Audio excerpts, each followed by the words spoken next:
Then return process. तो return में ये पहला अमेंडमेंट जो है वो कुछ खास नहीं। तो ये कोविड के चलते क्या हुआ था कि जो जीएसटीआर 1 है, आपको मालूम है जीएसटीआर 1 किस चीज के लिए रहता है? फॉर्म जीएसटीआर 1 जो भी आप सप्लाई करते हो, सप्लाई सेल जो हम बोलेंगे सिंपल लैंग्वेज में, उसकी पूरी डिटेल जीएसटीआर 1 में देना पड़ता है। फिर जीएसटीआर, जिन लोगों को पता नहीं वो लोग ध्यान दो, जीएसटीआर 3B, चलो मैं आपको डिटेल में एक बार समझा देता हूं। ओके, देखो जीएसटीआर 1, राइट? तो जो भी आपने सप्लाई किया, सेल किया, ये पूरा सप्लाई की डिटेल्स आपको देना है जीएसटीआर 1 में। सप्लाई डिटेल पूरी जीएसटीआर 1 में देना। ओके, उसमें जिन जिन लोगों को सप्लाई किया, whether you might supply to registered person और अनरजिस्टर्ड पर्सन, ये सब की डिटेल आपको यहां पे देना है। देन जीएसटीआर 3B रहता है, राइट? तो 3B में क्या होता है गाइस, कि जो भी आपकी टैक्स लाइबिलिटी आती है वो जीएसटीआर 3B के थ्रू आपको पे करना है, राइट? जैसे हम लोगों ने कोई गुड्स सप्लाई किए तो उसके अगेंस्ट में हमारी लाइबिलिटी, और हम लोग क्रेडिट यूज करेंगे जो इनपुट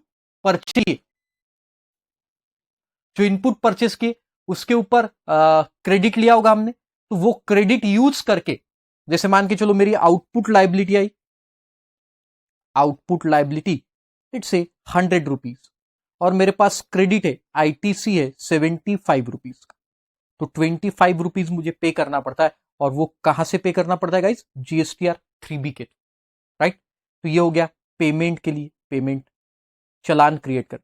और एक रहता है जीएसटीआर 2A, ये भी मैंने आपको बताया था। देखो जैसे मैं एक असेसी हूं, मैंने किसी से गुड्स परचेस किया, आपसे गुड्स परचेस किया, राइट?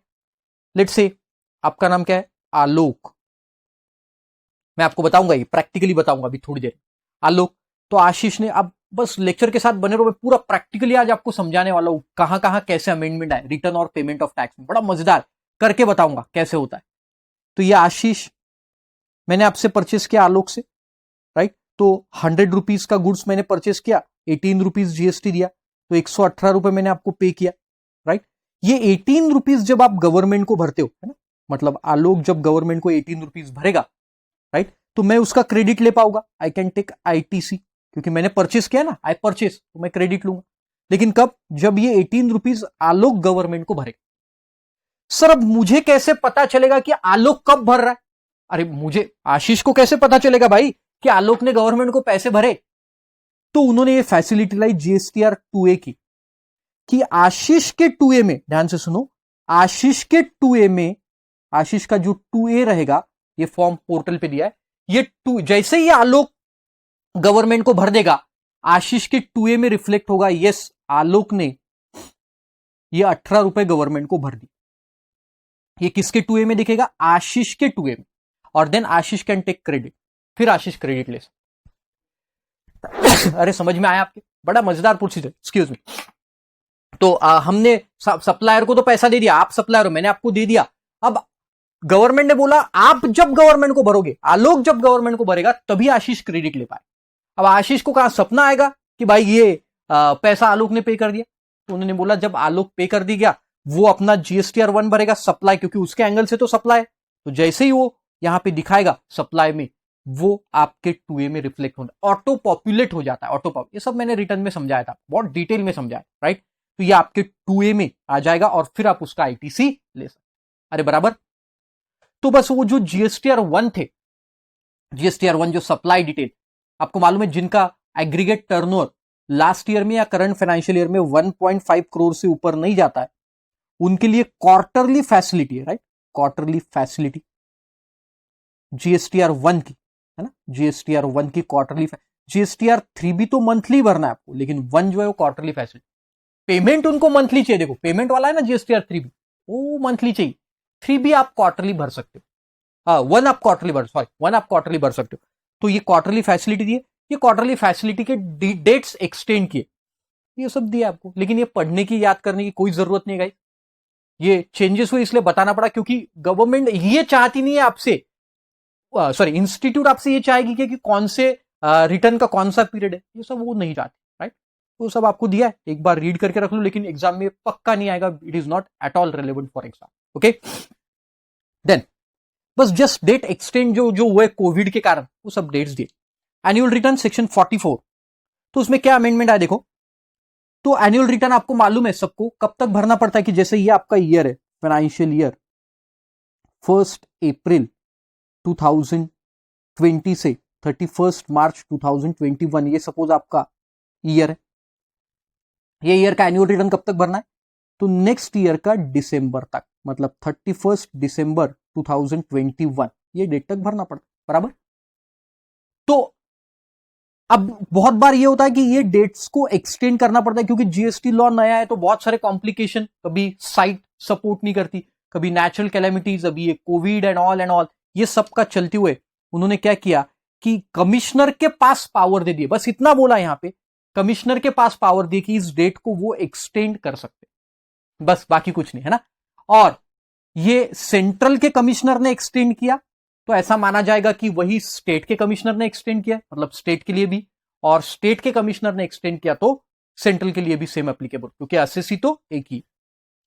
तो देखो पहले डेट दिया वहां पे, every registered person other than ISD, a person paying the tax 51 52 में casual taxable person and non resident taxable person, ये 5 लोगों को छोड़ के बाकी सबको देखो, shawl furnish the annual return for every financial year electronically, और ये कब तक भरना है, 31 day of December of the following and of financial year, मतलब ये जो अगला साल है उसके 31 डे ऑफ डिसंबर तक भरना। ओके, अब देखो क्या आया नया, यहां पे अमेंडमेंट है, ये अमेंडमेंट यहां ये वाला, तो क्या बोलता है देखो, प्रोवाइडेड दैट द कमिश्नर में on the recommendation of the council and for reasons recorded in writing, council का रिकमेंडेशन लेके x tends the time limit of furnishing of annual return, that's it, खत्म, for such a class of registered persons specified therein.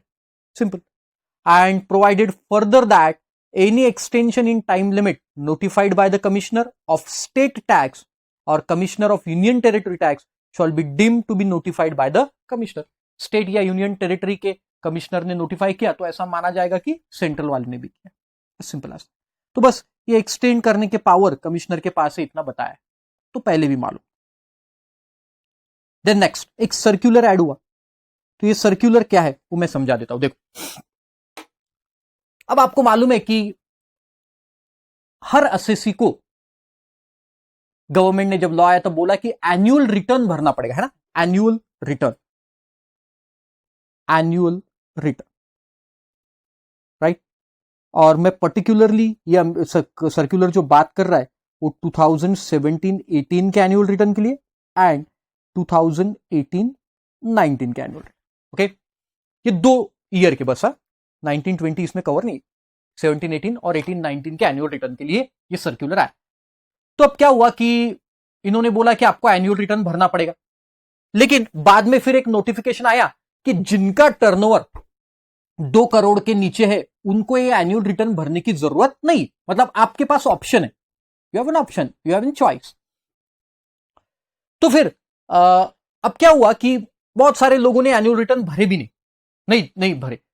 अब जो साल भर हमने return भरे, let's say 18-19 का हमने पूरे ईयर में रिटर्न, ध्यान से सुनो, 18-19 का हमने पूरे रिटर्न भर दिए, और 18-19 का रिटर्न भरने के बाद इसकी एनुअल रिटर्न की भी ये ड्यू डेट थी, है ना, this is annual return due date. अब 31 दिसंबर थी और ये ड्यू डेट भी निकल गई, लेट्स से यहां की 31 दिसंबर 19 डेट थी, ये ड्यू डेट निकल, और 31 दिसंबर 19 के बाद हमें पता चला लेट्स से 15 जनवरी को, नहीं 26 जनवरी को, 26 जनवरी 2020 को जब हम फ्लैग होस्टिंग कर रहे थे, तो हमको एकदम से याद आया, अरे 18-19 में हमारा एक सेल था, वो सेल तो हमने बताया ही नहीं यार, जो जीएसटीआर 1 भरे पूरे साल भर, वो साल भर में पूरा जीएसटीआर 1 जो भरे, वो जीएसटीआर 1 में हमारा 1 लाख रुपए का सेल बताना छूट गया, और उसके ऊपर ये सेल पे हमने 18,000 रुपए जीएसटी भी लोगों से लिया था, जीएसटी भी लोगों से लिया था, और वो भूल गए, दिखाना भी भूल गए जीएसटीआर 1 में, सप्लाई की डिटेल देना पड़ता है, मैंने बताया आपको, और रिटर्न भी भरना भूल, रिटर्न में फिगर डालना भी भूल गए फ्लैग होस्टिंग करते समय। कैसे, अब क्या करें? और एनुअल रिटर्न की भी डेट निकल गई। एनुअल रिटर्न में रेक्टिफाई कर सकते थे आप, है ना, कि जो साल भर में नहीं बताया वो एनुअल रिटर्न में बता दो, लेकिन अब साला वो भी डेट निकल गई, अब क्या करें? अब हमने फ्लैग होस्टिंग तो कर लिया और फिर आके बैठ गए ऐसे सोच रहे क्या करना। तो फिर ऐसे केस में क्या होगा? क्या आपके पास अब कोई चारा नहीं? गवर्नमेंट बोला चिंता मत करो, हम आपको ऑप्शन देते, क्या करो आप, कि भले ये डेट निकल गया, एनुअल रिटर्न तो आप नहीं भर सकते, लेकिन आपने चूंकि वॉल्यूंटरीली लाइबिलिटी पता करवाया, तो आपकी लाइबिलिटी कितनी है? 18,000 की।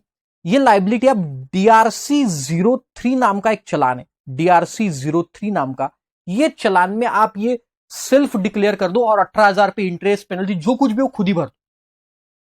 तो आपने एनुअल रिटर्न नहीं भरा तो भी आपका कोई प्रॉब्लम नहीं, आप ये चलान के थ्रू पेमेंट कर दो जो आपने सप्लाई करने के बाद लोगों से कलेक्ट किया, ये पेमेंट आप कर दो, राइट? तो देखो वहां पे लिखा है, अगर ड्यू डेट निकल जाती है तो देखो, it is clarified that for the tax payer may at his own option, देखो may at his own option file the annual return for the said financial year before the due date. तो पहले तो option दिया था हमको annual return भरने का, after the due date of furnishing of annual return of 17-18 and 18-19, due date चली गई अब, on a common portal shall not permit to furnish the annual return for the said period. अब तो आपको permission नहीं है, तो अब क्या करेंगे आप देखो, further section 73 of the act provide that voluntary payment of the tax dues of the taxpayer at any point of time, 73 recovery वाला, तो आप कभी भी वॉल्यूंटरी पेमेंट कर सकते हो। therefore irrespective of time and quantum which has not been paid or short paid, the taxpayer has liability to self ascertain the tax amount and pay it through DRC-03. accordingly it is clarified that if any registered person during the course of reconciliation of his accounts notices that, आपको बाद में पता चला जब आप reconcile कर रहे थे, चीजें चेक कर रहे थे, तब आपको पता चला that short payment of the tax is ineligible availment of input tax credit, या आपने गलत ITC ले लिया, तो फिर आप पे कर सकते हो DRC-03 के, राइट? सिंपल, समझ में आया? तो आप ये DRC-03 के तहत इसको पे कर सकते हो, कोई खास सर्क्यूलर नहीं। देन नेक्स्ट, ऑडिट, है ना, ऑडिट एक 9C करके फॉर्म था, रिकंसिलिएशन स्टेटमेंट, याद है आपको? रिकंसिलिएशन स्टेटमेंट बहुत सिंपल अमेंडमेंट है, कुछ खास नहीं, इसको बोलते रिकंसिलिएशन स्टेटमेंट 9C को। तो आपको ऑडिट करवाना था चार्टर्ड अकाउंटेंट से, कब? अगर किसी पर्सन का एग्रीगेट टर्नओवर साल भर में 2 करोड़ से ऊपर चले जाए, 2 करोड़ रुपीस से ऊपर, तो उसको ही is required to get his statement accounted, या उसको क्या फाइल करना है? रिकंसिलिएशन स्टेटमेंट फाइल करना है जीएसटी में in the form 9C। 9A annual return है और 9C जो है वो रिकंसिलिएशन स्टेटमेंट है, ऑडिट करवाना है अगर 2 करोड़ रुपए से ऊपर अगर टर्नओवर जाता है, राइट? 2 करोड़, 2 करोड़, ओके। अब 18-19 फॉर फाइनेंशियल ईयर 18-19, ध्यान से सुनना, ओनली फॉर फाइनेंशियल ईयर 18-19 उन्होंने, फाइनेंशियल ईयर 18-19 उन्होंने ये 2 करोड़ को बढ़ा के 5 करोड़ लिमिट करवा दिया, 5 करोड़। तो जिनका टर्नओवर 5 करोड़ से नीचे, उनको ये 9C रिकंसिलिएशन स्टेटमेंट भरने की कोई जरूरत नहीं, राइट? तो देखो आप, every registered person whose aggregate turnover during the financial year exceeds 2 crore shall get his account audited as specified under subsection 5 of 35 and he shall furnish the copy of annual accounts and reconciliation statement। देखो annual account अलग and reconciliation statement, तो annual account 9A और reconciliation statement 9C में electronically submit करना पड़ता। 17-18 के लिए तो 2 करोड़ लिमिट थी, फाइनेंशियल ईयर 17-18 जो पहला साल था। अब 18-19 में क्या हुआ देखो, however every registered person whose aggregate turnover during financial year 18-19 exceeds 5 crore shall get his accounts audited as per 35(5), मतलब वो अमेंडमेंट आया 35(5) में, जो आपको 2 करोड़ थी वो 5 करोड़ करवानी, और वही annual account reconciliation statement 9C में देना। Very simple. तो 2 करोड़ का 5 करोड़, लेकिन ओनली फॉर फाइनेंशियल ईयर 18-19, 17-18 के लिए 2 करोड़, ओके। 19-20 का भी कोई नोटिफिकेशन उनसे नहीं आया। फर्दर अब देखो, अ फॉरेन कंपनी, ऐसी फॉरेन कंपनी फॉरेन कंपनी कोई, मान के कोई भी एक फॉरेन कंपनी लो, जैसे Apple, a foreign company which is engage in a business of airline, Apple से अच्छा दूसरा सिंगापुर एयरलाइन लो, है ना, Singapore airline which is engage in a business of airline. तो ऐसे लोगों के लिए देखो, इनको भी जरूरत नहीं है अब 9C reconciliation statement, audited statement file करने की। A foreign company which is engage in a business of airline covered by notification issued in 381(1) of the Companies Act 2013 and who has complied the rule 42 of Companies Act के rule है ये सब, shall not required to furnish reconciliation statement in GSTR 9C। ऐसी foreign company कौन सी sir, जो engaged है airline business में, उनको भी जरूरी नहीं है, लेकिन उनके लिए कंडीशन डाला। तो इनके जो भी ट्रांजैक्शन है देखो, however the statement of receipt and payment, जो भी इंडिया में रिसिप्ट एंड पेमेंट लिए उन्होंने इन अ फाइनेंशियल ईयर, तो देखो statement of receipt and payments in a financial year of Indian business operations, आपके कंट्री का हमें कुछ नहीं करना, हमारे कंट्री में आपने लोगों से कितने पैसे लिए और कितना पेमेंट किया, duly authenticated by practising chartered accountant in India और LLP of practicing chartered accountant or firm of practicing chartered accountant in India shall be submitted for each GSTN number, ध्यान देना, each GSTN number by 30th September of succeeding financial year। मतलब क्या देखो, कोई foreign company है जिसके India में 4 GSTN number है, अलग अलग 4 GSTN नंबर है, तो वो चारों GSTN नंबर पे कितनी रिसिप्ट और कितने पेमेंट इंडिया में इंडियन बिजनेस के लिए गए, है ना, इंडिया में जो बिजनेस ऑपरेशन किए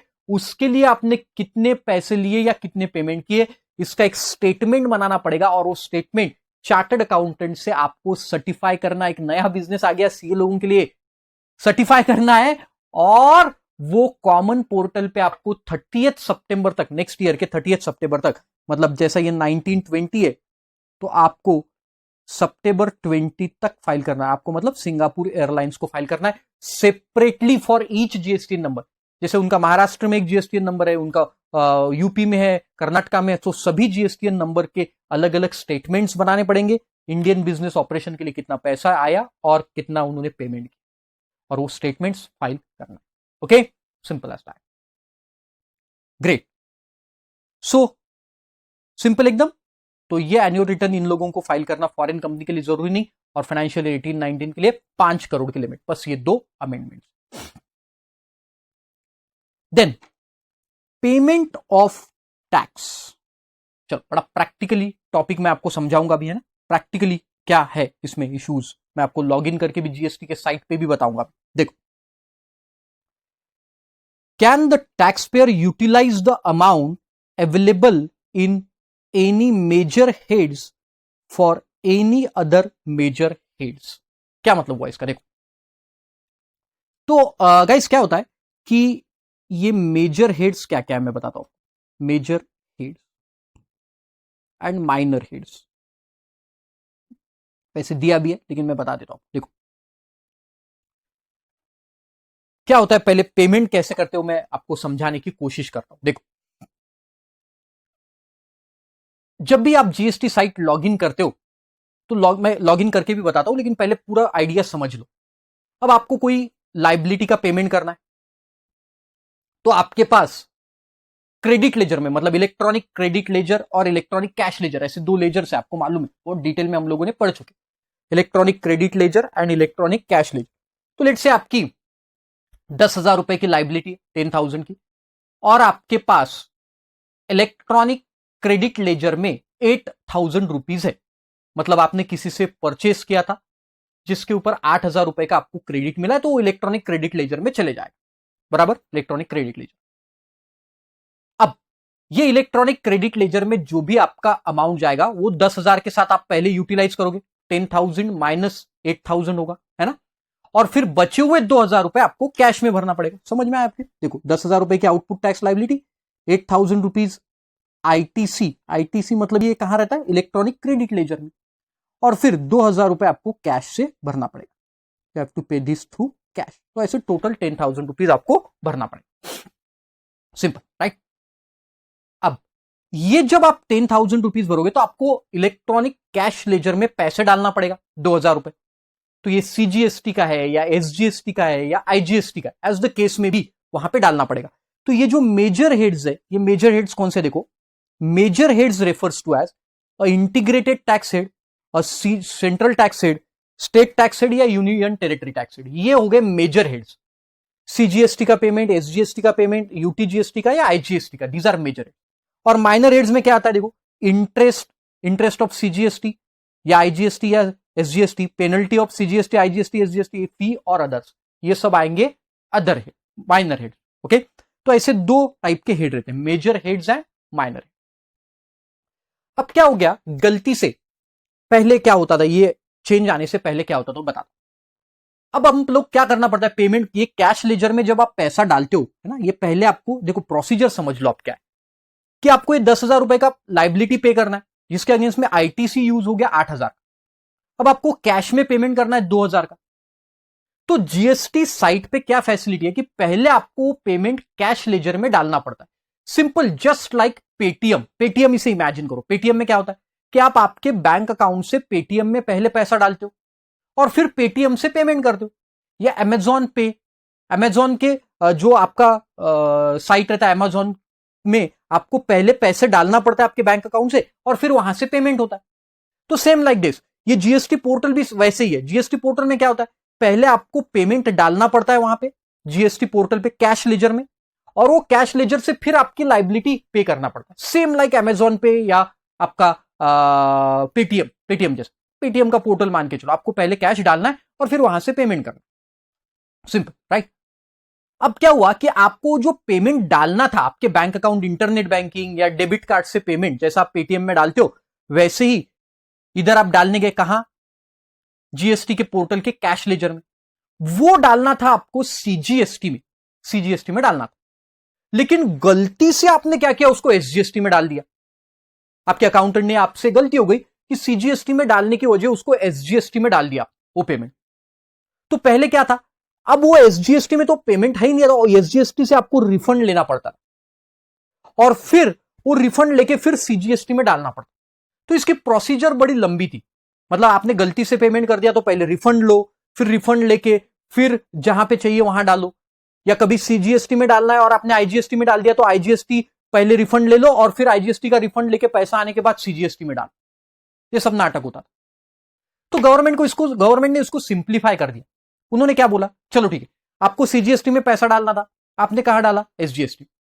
तो आप एक फॉर्म फाइल करो जिसका नाम है PMT09। मैं एक फॉर्म फाइल करके बताऊंगा अभी प्रैक्टिकली आप, और ये PMT09 के थ्रू आप सीजीएसटी का पेमेंट एसजीएसटी में ट्रांसफर कर दे तो इंस्टेंट कर सकते हो। इंस्टेंट में करके बताऊंगा अभी आप, राइट। तो देखो कैसा होता है, तो ये सब आप कर सकते हो। अब इसके बारे में पहले पढ़ लेते, फिर मैं आपको समझाता हूं कैसे। देखो, amount available under one major head. अभी मेजर हेड कौन कौन से, एसजीएसटी, सीजीएसटी, यूटीजीएसटी, आईजीएसटी, और cess can not be utilize for discharging the liability to other major head. ये पहले था, for the purpose, for example, amount available in SGST और UTGST can not be utilize for discharging the liability. SGST, CGST का आप इसके साथ liability के लिए यूटिलाइज नहीं कर सकते। तो अभी भी तो देखो, a taxpayer made a cash deposit of 1,000 in IGST, tax through the net banking, the taxpayer can utilize the amount, this cash amount of 1,000 in cash ledger to make the payment only for IGST liability by debiting the cash ledger.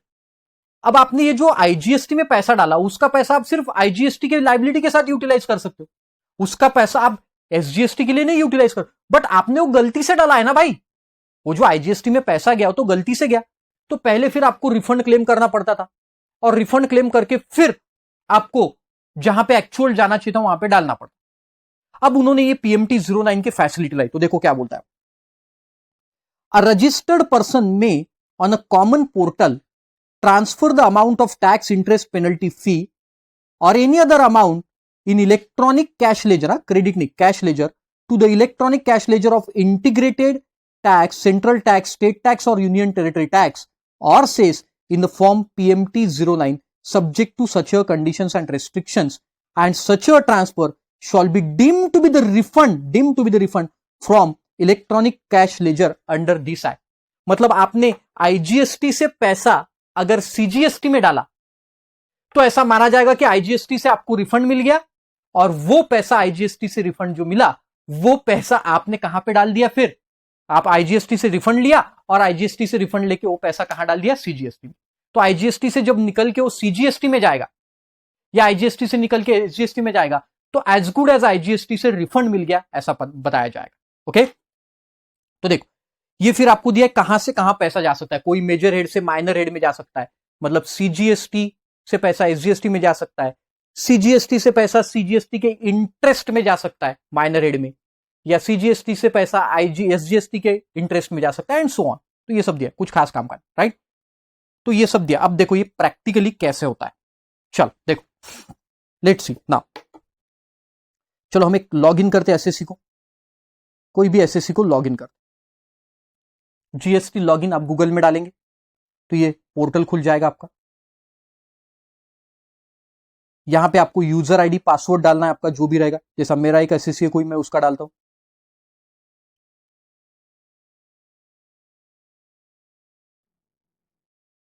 Okay, now आपको password enter करना पड़ेगा।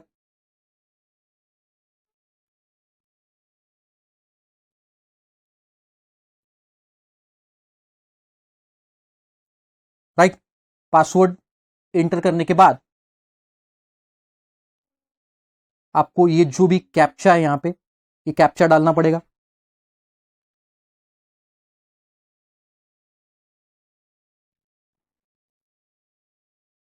एक second ना,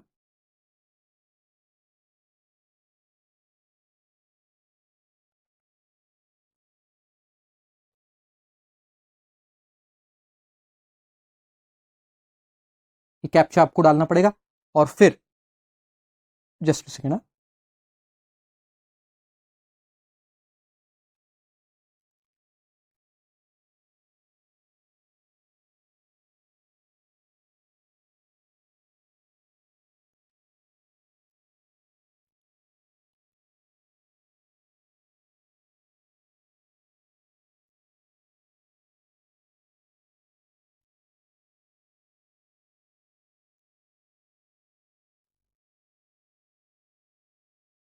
yes. अब एक captcha डालने के बाद आपका ऐसा लॉगिन पोर्टल खुल जाएगा। Okay, just wait for 2 minutes. ये लॉगिन पोर्टल है जीएसटी।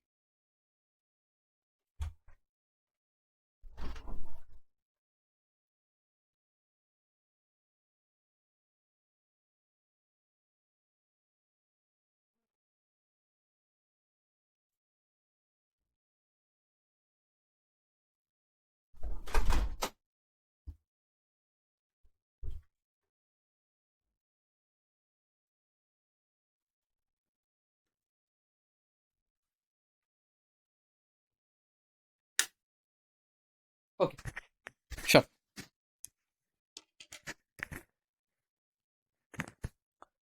चल तो देखो ये लॉगिन पोर्टल आपका खुल गया अभी। तो यहां पे बहुत सारे टैब्स है, मैं डायरेक्ट आपको पीएमटी 09 पे लेके जाता हूं पहले, है ना। फिर एक लेक्चर फुर्सत से आपके लिए बनाऊंगा जहां पे पूरा एक्सप्लेन करूंगा कि ये साइट रिटर्न कैसे भरे जाते हैं प्रैक्टिकली। ओके, तो ये सर्विसेज में जाना है। सर्विसेज में लेजर, लेजर में देखो आपको दिख रहा होगा, तो इलेक्ट्रॉनिक कैश लेजर है, क्रेडिट लेजर है, राइट। तो मैं पहले कैश लेजर समझा देता हूं आपको, जो पेमेंट हमको ट्रांसफर करना है, फिर क्रेडिट लेजर के बारे में बताऊं। तो हम लोग ये कैश लेजर में है, वहां पे देखो cash ledger balance as on 15 अगस्त है 10 रुपीज आपका। ओके, तो इलेक्ट्रॉनिक कैश लेजर नीचे दिया है file PMT 09 for transfer the amount, और व्यू फाइल्ड जीएसटीआर पीएमटी 09। तो cash ledger, electronic cash laser में कितना बैलेंस है आप पहले देख सकते हो, 10 रुपए वहां पे लिखा हुआ है, राइट। फिर देखो फाइल पीएमटी 09 पे क्लिक करेंगे, इसको फाइलिंग करेंगे। तो देखो फाइल पहले दिया आपको कैश लेजर बैलेंस, दिखा आपको कैश लेजर बैलेंस, तो कितना रुपए, 10 रुपए। देख लो कैश लेजर बैलेंस 10 रुपए दिख रहा है आपको, 10 रुपीज। कहां पे दिख रहा है, सेंट्रल टैक्स में दिखा आपको, इंटीग्रेटेड टैक्स है, सेंट्रल टैक्स, और ये टैक्स के एंड में पहले समझा देता हूं मैं कैसा रहता है। कैश लेजर बैलेंस में देखो डिस्क्रिप्शन में टैक्स, इंटरेस्ट, फी, पेनल्टी, अदर्स। तो टैक्स ये हो गया मेजर हेड, इंटरेस्ट, फी, पेनल्टी, अदर्स ये हो गया माइनर हेड्स। और ऊपर दिया देखो कैश लेजर बैलेंस में integrated tax, central tax, state tax और सेस और उसकी टोटल। तो अभी हमने कहां डाला है? पूरा 10 रुपए सेंट्रल टैक्स में डाला, सेंट्रल टैक्स। नाउ अब हम 5 रुपए हमको डालना था सीजीएसटी में और 5 रुपीज डालना था एसजीएसटी में। हमने पूरा सीजीएसटी में डाल दिया, तो 5 रुपए ट्रांसफर करते सीजीएसटी से एसजीएसटी में। ओके, तो एक मेजर हेड से दूसरे मेजर हेड में ट्रांसफर करते। ओके, तो देखो cash ledger balance preview, preview same जो ऊपर वाला था वही प्रीव्यू दिखेगा आपको। अब एक मेजर हेड से दूसरे मेजर हेड में ट्रांसफर करें, राइट? तो देखो add record, transfer amount from, कहां से अमाउंट ट्रांसफर कर? देखो मेजर हेड से, तो ये मेजर हेड कौन सा था? CGST. CGST was the major head, मैंने क्लिक किया। माइनर हेड से नहीं कर रहे अपन, फ्रॉम है, ट्रांसफर अमाउंट फ्रॉम, कितना अमाउंट अवेलेबल है? जस्ट अ सेकेंड,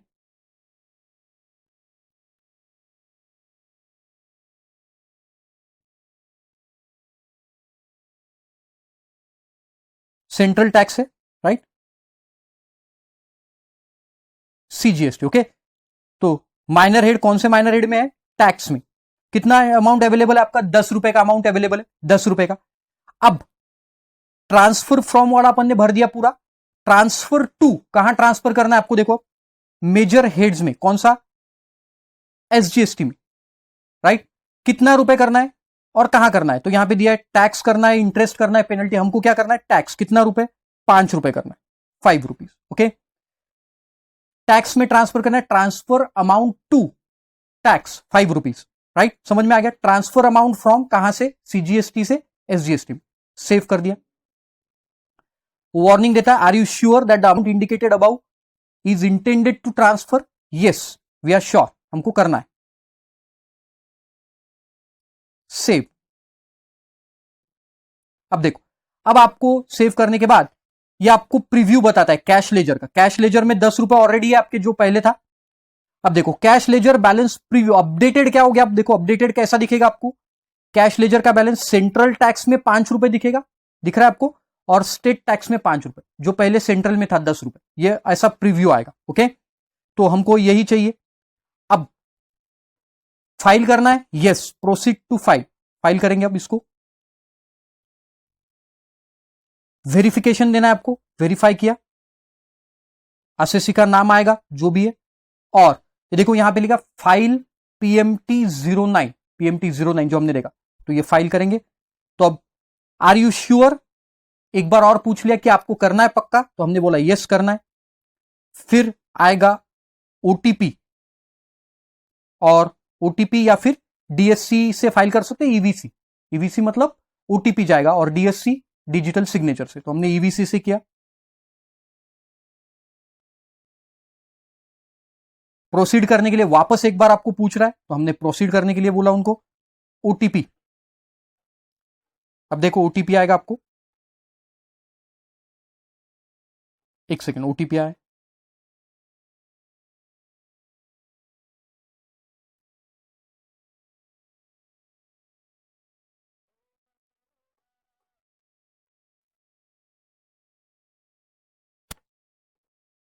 ओटीपी आएगा, ओटीपी, और वो ओटीपी आपको अब डालना है। एक सेकेंड ना, वेट।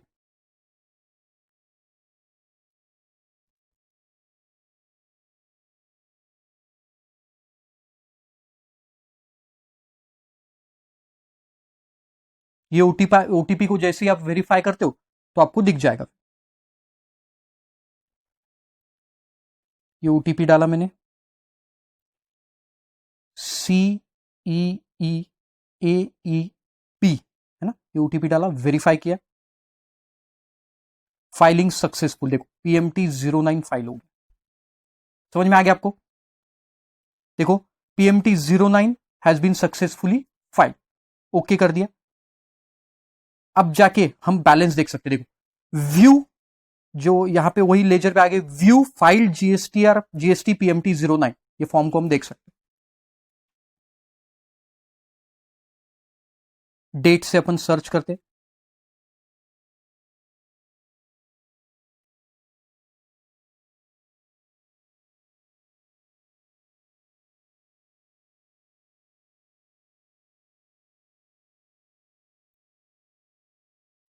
देखो स्टेटस दिखेगा, ये एआरएन है, एआरएन की डेट, अमाउंट कितना ट्रांसफर किया और वो फाइल हो चुका है, राइट। अब आप देखो कैश लेजर का आपका बैलेंस कैसे हो गया। कैश लेजर का जो बैलेंस था वो पहले 10 रुपए दिख रहा था आपको, अब 5 रुपीज हो। अरे समझ में आया, सिंपल प्रोसेस। तो पहले ये 10 रुपए हमने डाल दिए थे पेटीएम में, जैसा बोला मैंने, गलत हेड में डाल दिया, हमको पता चल गया, फिर हमने उसको ऐसे बायफॉर्गेट कर। अब हाथों हाथ में क्रेडिट लेजर भी आपको दिखा देता हूं कैसे रहता है, इलेक्ट्रॉनिक क्रेडिट लेजर। देखो सिंपल क्रेडिट लेजर, तो इलेक्ट्रॉनिक क्रेडिट लेजर डेट पूछेगा आपको कौन सी, हम डालते हैं जुलाई मंथ का, क्रेडिट लेजर हम लोग देखते हैं जुलाई मंथ का।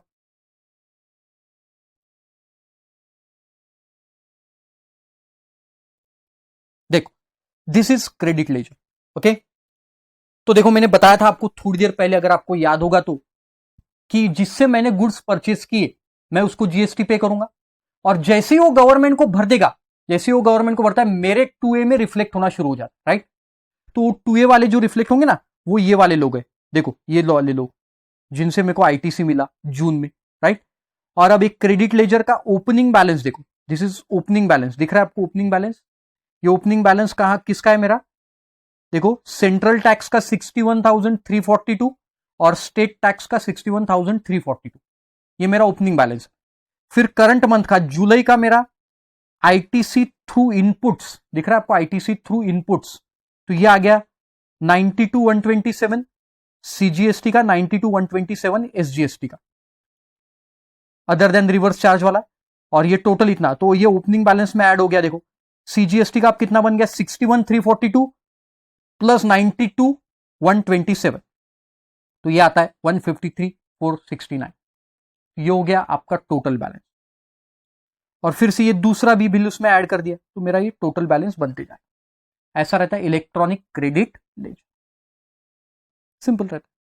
ओपनिंग बैलेंस रहेगा वो मंथ के पहले का, फिर इस मंथ में कितना आपने आईटीसी लिया वो आईटीसी ऐड हो जाएगा, तो क्लोजिंग बैलेंस दिखाएगा, राइट। कोशिश किया मैंने आपको समझाने की कि कैसे वर्क करता है एक्चुअल में, राइट। आई होप आपको समझ गया, PMT09 इतना सिंपल, और ये हेड्स में ट्रांसफर कर सकते हो आप पैसे।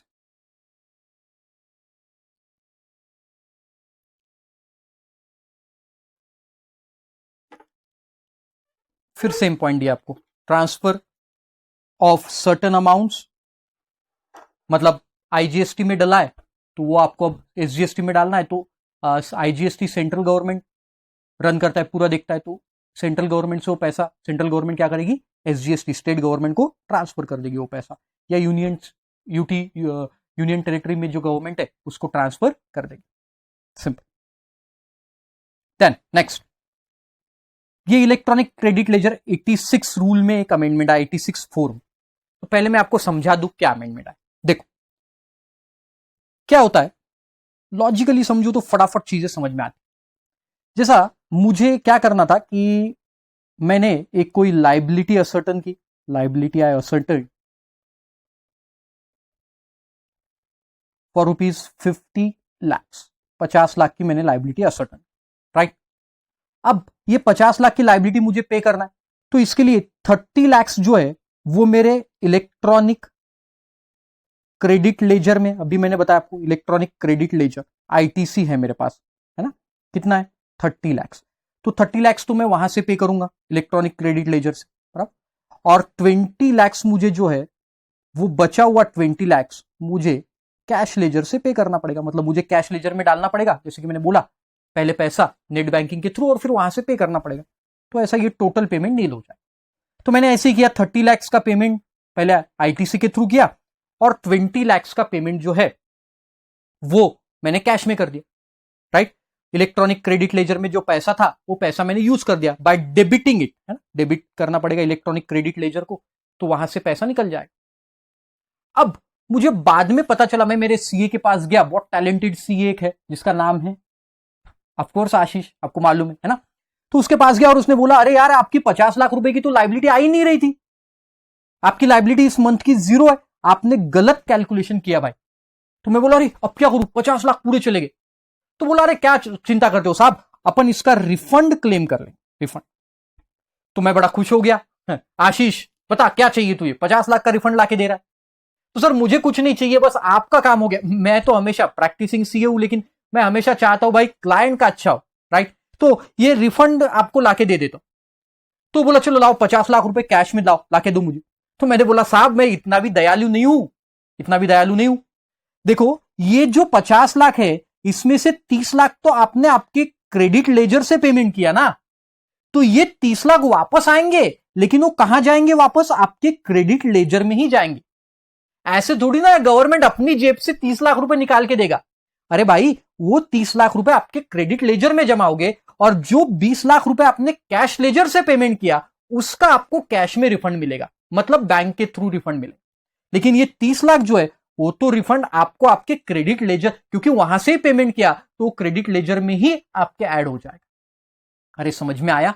तो बस उतनी सी बात वहां पे बोलिए। देखो if the refund where a registered person, देखो वहां पे दिया है, where a registered person has claim the refund of any amount paid as tax, wrongly paid किया था अपन ने, या फिर paid in excess for which the debit has been made in electronic credit ledger. जब आपने पेमेंट किया तब आपने इलेक्ट्रॉनिक क्रेडिट लेजर को डेबिट किया है ना, पेमेंट जब किया तब, then the said amount if found admissible, मतलब वो रिफंड एडमिसिबल है, shall be recredited to the electronic credit ledger. वो क्या हो जाएगा, रिक्रेडिट हो जाएगा, मतलब वापस से क्रेडिट हो जाएगा। Simple, right. तो देखो उसका एक एग्जांपल दिया मैंने। Mister Ryan estimated his tax liability for the particular month of rupees 14 lakh, 14 lakh की लायबिलिटी थी। He paid 10 lakh by using electronic credit ledger and balance 4 lakh by using cash laser.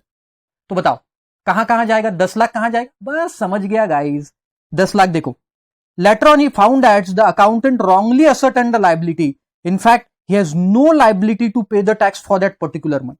Now has applied for the refund claim, और वो 14 लाख का refund claim कैसा पे होगा? देखो here 86(4) says that if the amount is wrongly paid or excess paid through the electronic credit ledger, the same is recredited to the electronic credit ledger. तो देखो 4 लाख जो है ये कैश में रिफंड मिलेगा, बट 10 लाख जो है वो रिक्रेडिट हो जाएगा आपके electronic credit ledger. Simple, okay. Then next बहुत simple, TCS, tax collection at source. छोटा सा अमेंडमेंट है गाइस। देखो क्या बोला है, कुछ भी खास नहीं। जो इलेक्ट्रॉनिक कॉमर्स ऑपरेटर के थ्रू, जो ईसीओ के थ्रू बिजनेस कर, है ना, जैसे अमेजॉन, फ्लिपकार्ट, इनके थ्रू, तो आपको मंथली स्टेटमेंट फाइल करना पड़ता है, राइट। याद है आपको, इलेक्ट्रॉनिक जो भी आप टीसीएस कलेक्ट करते हैं ना, इलेक्ट्रॉनिक कॉमर्स ऑपरेटर क्या कलेक्ट करना पड़ता है? टीसीएस। आपने देखा हो, सब पढ़ के आए अपन, एक बार आप देख लो। और वो मंथली स्टेटमेंट भरना पड़ता है और एनुअल रिटर्न भी भरना पड़ता है, एनुअल स्टेटमेंट और मंथली स्टेटमेंट। बस सिंपली बोला है कि कमिश्नर के पास पावर दिए कि वो एनुअल मंथली स्टेटमेंट की डेट को एक्सटेंड कर सकते। तो डेट ओरिजिनल है 10th day of end of each month, मतलब 10 तारीख, जैसा जुलाई महीना है तो अगस्त के 10th तक आपको मंथली इलेक्ट्रॉनिक स्टेटमेंट फाइल करना है, राइट। तो उसकी डेट 10th से बढ़ा के 20 करना, 25 करना, वो कर सकता है। कौन करेगा? कमिश्नर। तो देखो, provided that commissioner may for the reason recorded in writing by notification extends the time limit of furnishing the statement, provided further that the extension of time limit notified by the commissioner of state. अगर state government के commissioner ने किया तो central को applicable रहेगा, central के commissioner ने किया तो स्टेट को applicable. Simple as that, right. बस वो डेट एक्सटेंशन का जो ऑलरेडी हम लोग देख चुके। और same for annual return. Annual return की जो 31 दिसंबर डेट होती है, 31 दिसंबर of the end of financial year, annual return भरने की, उसकी डेट भी कमिश्नर एक्सटेंड कर सकते, राइट गाइस।